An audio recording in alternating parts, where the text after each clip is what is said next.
Bonjour à tous, j'espère que vous allez excellemment bien. Aujourd'hui, on se retrouve pour faire la présentation de la 6e étape de cette Vuelta 2022. Vuelta, on sera du côté de l'Espagne, parce qu'on a eu les 3 premiers jours aux Pays-Bas, faut préciser, avec la première étape de montagne, la première arrivée de ce sommet de cette Vuelta 2022. On va essayer de voir, d'analyser tout ça. Dans cette vidéo, n'hésitez pas à vous abonner à la chaîne, à réagir dans les commentaires, à mettre un pouce bleu, à partager la vidéo sur les réseaux sociaux, notamment auprès de vos proches si vous pensez que ça peut les intéresser. Dans les commentaires, n'hésitez pas à me donner vos 3 favoris, votre grosse cote pour cette étape. Et puis quand vous abonnez à la chaîne, vous pourrez ajouter la petite cloche, comme ça vous êtes au courant des dernières vidéos qui sortent sur la chaîne, notamment les vidéos cyclisme et dans d'autres domaines. Faites attention également parce que des fois les notifications YouTube plantent. Et puis n'hésitez pas également à faire un petit tour du côté de TikTok. Je rappelle que tous les soirs, avant-première du débrief, à peu près 45 minutes, 1 heure après la course, voire parfois un peu moins, débrief. Et puis ensuite, vous retrouvez le débrief complet et développé sur la chaîne YouTube entre 21h et 21h30 à peu près pour l'heure d'arrivée de la vidéo.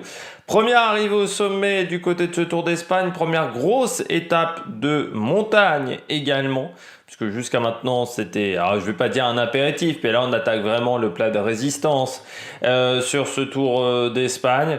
On va voir également comment ça va se passer du côté des leaders au niveau de la récupération. On a eu 2 journées exigeantes précédemment, même si c'était pas des journées avec des hautes montées, des montées très longues. Il faut voir comment on récupère. Parfois, on a un petit peu plus de mal dans ce genre de cas. Les températures vont être un peu moins élevées également sur cette étape que lors des 2 journées précédentes. Et puis surtout, oui, une grosse étape de montagne avec surtout des montées inédites, car 2 montées sur les 3 qui seront dans lesquelles on va passer dans cette journée ne sont pas des montées déjà effectuées par la Vuelta ni par d'autres courses. Donc ça aussi, ça a son importance. C'est l'arrivée, le Pico de Llano n'a jamais été disputé en course. J'ai regardé sur Pro Cycling Stats. On n'a pas de trace d'une course qui a utilisé cette montée, ce qui montre qu'on est sur une montée inédite.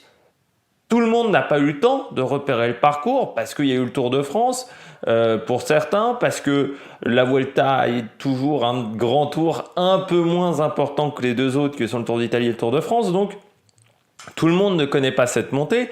On n'a pas foncièrement dans les équipes eu le temps de repérer toutes les montées du parcours. Peut-être qu'on n'a pas repéré cette étape. Et ça pourrait faire de gros dégâts, ce Pico Llano, surtout qu'on va l'enchaîner avec le Collada de Brenes, également une montée inédite, donc une journée qui va être pas simple, cette fin de journée pour les coureurs de cette Vuelta 2022. Je crois qu'on a fait un petit peu le tour de cette étape. On va regarder tout de suite le parcours entre Bilbao, ville d'arrivée de la veille, et l'ascension al Pico Llano San Miguel de Aguayo, le nom complet. Il est un petit peu long, cette ascension du al Pico de Llano, je pense que ça doit se dire comme ça en espagnol. 12 km 5 à 6,6 de moyenne, 182 km de course, et on commence tout de suite par le début de journée du côté de Bilbao, avec un début d'étape. On aura notamment l'Alto de la Escrita qui n'est pas au classement de la montagne au bout de 37 km de course, 5 km 5 à 4,5 de moyenne. Montée qui pourrait permettre à une échappée de sortir si elle n'est pas déjà sortie précédemment. Mais il se peut que cette échappée mette du temps, vu qu'il y a une possibilité, même si pour moi elle me semble assez faible, qu'une échappée aille au bout. Ensuite, on repasse par Ambazaguas, Ramales de la Victoria. Faire attention sur toute cette portion-là, on est le long de la mer aussi, où on n'est pas très loin de la mer. Et puis on arrive à Arredondo pour au kilomètre 68,5 pour attaquer le Puerto de Alizas, J'arrive, dis donc, j'ai les yeux pas en face des trous. 8 km 1 à 6,4% de moyenne, côte de 2e catégorie, sommet au kilomètre 77,5, donc encore plus de 100 km de l'arrivée sur ce Puerto de Alizas. On regarde tout de suite la difficulté. C'est vraiment pas la difficulté la plus dure de la journée. Donc si je dis ça, c'est pourtant une côte de 2e catégorie. Il y aura un passage à 7,6% pendant 1 km entre le kilomètre 3 et le kilomètre 4. Également 7,1% de moyenne entre le kilomètre 5 et le kilomètre 6. Mais ce n'est pas du tout la montée la plus compliquée, mais il faudra déjà la passer. Peut-être que certains coureurs seront en difficulté. On continue ensuite, on redescend vers Lierganès au kilomètre 94, puis le Puente Viesgo, kilomètre 118, c'est-à-dire à 60 km de l'arrivée. L'Alto des Iras, 3 km 9 à 7% de moyenne juste après. Et puis ensuite, on aura Villayuso au kilomètre 136,5 et ça sera quasiment le pied de la deuxième difficulté du jour, que les difficultés inédites du Colada de Brenes, 6 km 3 à 8,6% de moyenne. Côte de première catégorie qui sera également sprint bonification. Donc au sommet, les 3 premiers prendront 3, 2 et 1 seconde. Et on sera au kilomètre 146, c'est-à-dire à moins de 40 km de l'arrivée. Au sommet de ce Colada de Brenes. Colada de Brenes, c'est dur, c'est vraiment un gros radar de 6 km. Il n'y a pas de moment facile sur cette montée, avec notamment des passages à 9%. Le premier kilomètre, c'est 9%, puis ensuite 9,6%, 7,4%, 10,3%, 9% et 7,1%. Donc autant vous dire qu'à part entre le kilomètre 2, le kilomètre 3, le kilomètre 5 et le kilomètre 6,2, on est en dessous des 8%.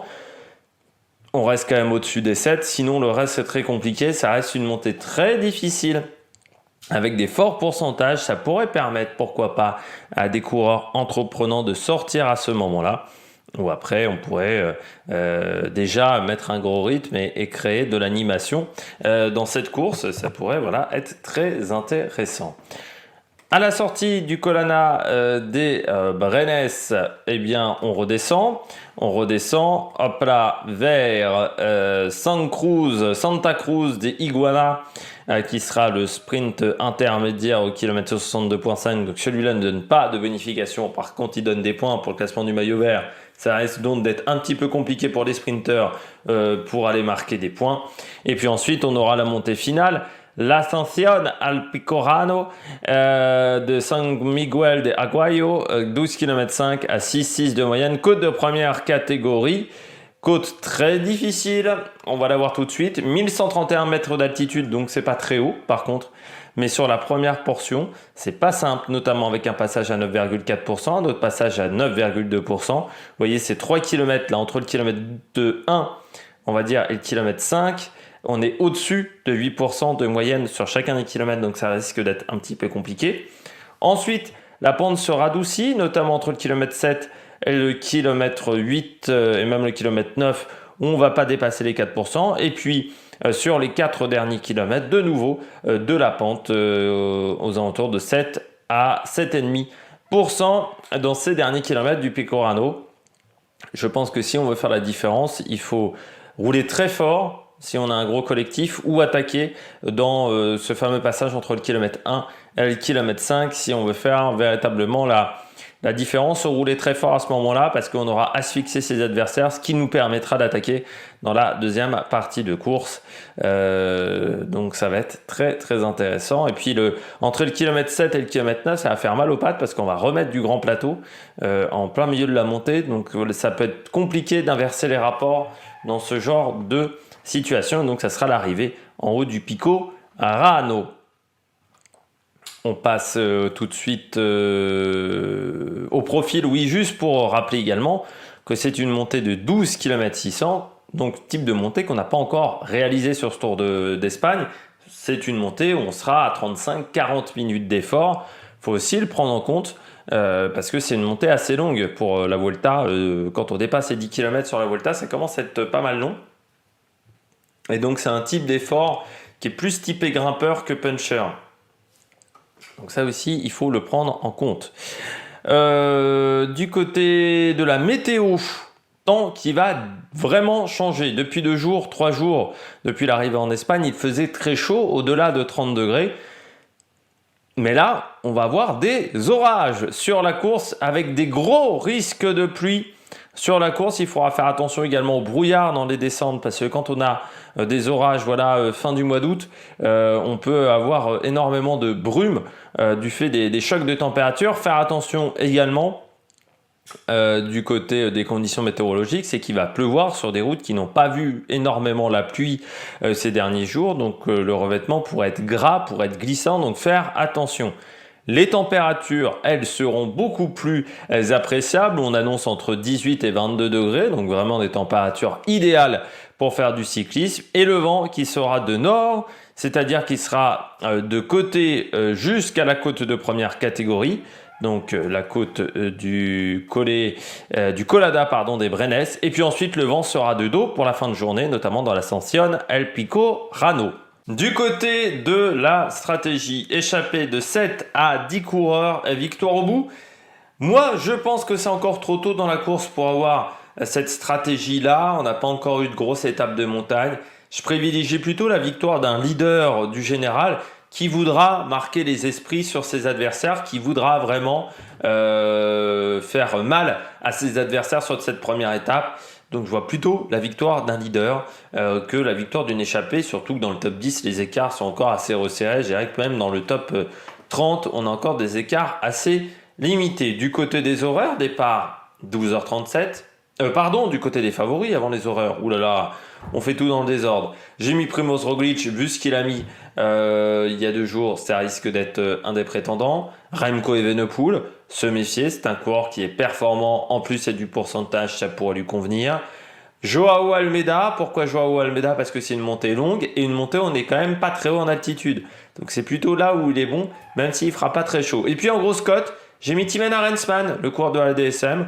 On n'en parle pas beaucoup, il n'est pas très surveillé. La DSM en plus pas fait un grand chrono par équipe, donc il y a un petit écart au général, donc ça pourrait lui permettre d'avoir une opportunité de s'imposer au sommet. Du côté des horaires, départ à 12h37, Arredondo, le pied du col de deuxième catégorie, entre 14h23 et 14h35, Villayuso de Cieza, le pied du col du Collada de Brennes, entre 16h21 et 16h46, Barchena des pieds des Concha, le pied de cette montée de l'Ascension dal Picorano, ça sera entre 16h56 et 17h26 pour une arrivée prévue entre 17h15 et 17h47. Je suis assez surpris même par les organisateurs qui prévoient une montée en 20 minutes. Ça me semble très faible comme temps de montée. Parce que vous voyez, Barchena des pieds des Concha, oui, 20 minutes pour faire 13 km, ça me paraît assez faiblard comme temps de montée. J'espère que vous avez aimé cette vidéo débrief ce soir entre 21h et 21h30 sur la chaîne YouTube. Vers 18h, 18h15 sur TikTok, et puis la présentation demain de l'étape numéro 7 qui sera un peu plus plate mais pas beaucoup plus facile quand même. Ça sera demain 7h30. D'ici là, n'hésitez pas à vous abonner à la chaîne, à réagir dans les commentaires. Nous on se retrouve pour de nouvelles aventures sur la Mec Production. Ciao ciao.